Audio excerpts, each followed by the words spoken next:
আমাদের contractor pipe নিয়ে চলে এসছে, এবার পাইপগুলো লাগাতে হবে। কোথায় নিয়ে যায় এখন ঠিক নেই, দেখি যাবে।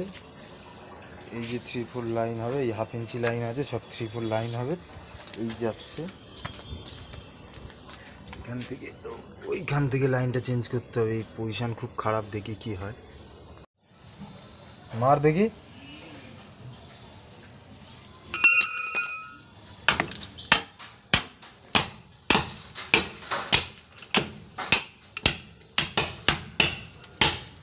এখন সব পাইপ খোলা হয়ে গেছে, এই সব পাইপ, এই ফিটিং সব খুলে দিয়েছি। এখন নতুন করে ফের পাইপ ফিটিং করবো। ফিটিং নিয়ে, ওই যে ফিটিং নিয়ে চলে এসছে আমাদের কন্ট্রাক্টর। ফিটিংস করি তারপরে দেখাবো।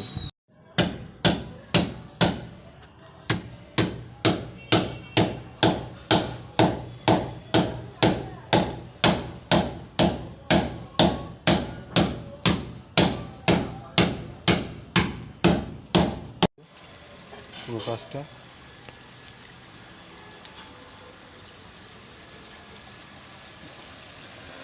এই লাইন একদম পুরো সব